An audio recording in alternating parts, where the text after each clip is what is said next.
वाले ने हम सबको एक अनोखी पहचान दी है इस जीवन में कुछ अनोखा करने के लिए। हर कोई आशा करता है कि उसका जीवन सफल हो और वो उन ऊंचाइयों को छुए जिसकी वो कल्पना करता है। और मैं कुछ अलग नहीं हूं।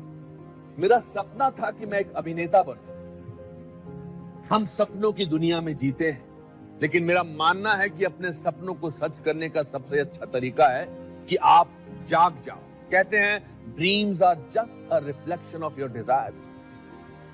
मतलब सपने आपकी इच्छाओं का एक अक्स है, लेकिन आंख खुलते ही आपके सामने वो शक्ति आ जाती है कि आप अपनी इच्छाओं को पूरा कर सके। और ये शक्ति ऊपर वाले ने सबको बराबर दी है। फर्क सिर्फ इतना है कि मुट्ठी भर लोग ही इस बात को समझ पाते हैं और बाकी निराशाजनक जिंदगी बिताते हैं। पर ऐसा क्यों है?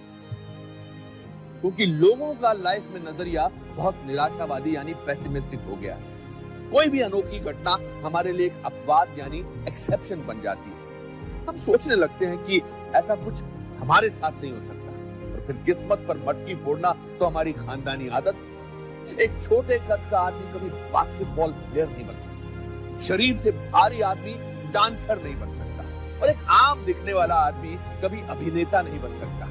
ये है हमारी लाइफ के प्री कंसीव्ड नोशंस। धीरे धीरे हमें अच्छाइयां दिखने बंद हो जाती हैं। हम हर चीज में बुराई ढूंढते हैं। एक खूबसूरत सफेद दीवार पर अगर कोने में काला दाग हो तो हमें वो दाग दिखेगा, सफेद रंग नहीं। याद रखिए कि एक निराशावादी व्यक्ति को हर अवसर में एक कठिनाई दिखाई देती है, लेकिन एक आशावादी व्यक्ति को हर कठिनाई में अवसर दिखाई देता है।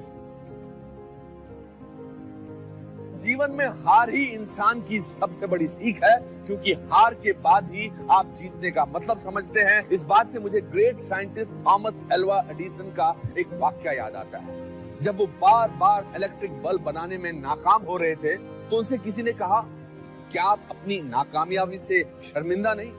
तो उसके जवाब में उन्होंने कुछ इस अंदाज से कहा, I have not failed, I have found 10,000 ways that won't work।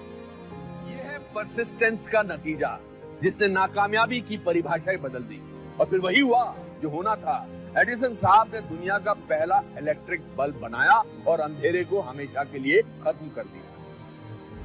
याद रखिए कि आपके सपने किसी चमत्कार से नहीं, बल्कि निश्चय भाव और संघर्ष से पूरे होते हैं।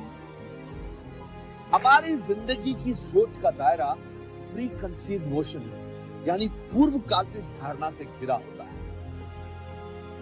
माँ बाप जब बच्चों को जिंदगी में कुछ प्रेरणा देना चाहते हैं तो हमेशा किसी साधारण व्यक्ति की सफलता की कहानी सुनाते हैं। बचपन में तो इन कहानियों से मन बहलता है, लेकिन जैसे जैसे हम बड़े होते हैं ये कहानियां हमारे जीवन की प्रेरणा बन जाती हैं और वो शख्सियत बन जाते हैं हमारे आइडल। हम सबके जीवन में एक आइडल होता है जिनके जैसे हम बनना चाहते हैं, वही शोहरत या रुतबा पाना चाहते हैं। लेकिन ज्यादातर लोग इन कहानियों का सिर्फ अंजाम देखते हैं, उसकी शुरुआत नहीं। दुनिया की चकाचौंध में हमें एक कामयाब इंसान का संघर्ष नहीं दिखता। उसके महंगे कपड़ों के नीचे धूप में तपा शरीर नहीं दिखता। जिस मुकाम पर आज वो पहुंचे हैं उस मुकाम का चुकाया मुआवजा नहीं दिखता। तो हर उस व्यक्ति की शुरुआती जिंदगी बहुत साधारण रही है। इन्होंने कुछ ऐसे ठोस निर्णय लिए जिनकी वजह से एक कामयाबी की सीढ़ी चढ़ गई। ऐसे निर्णय लेने का साहस एक बुलंद रवैये यानी एटीट्यूड से आता है।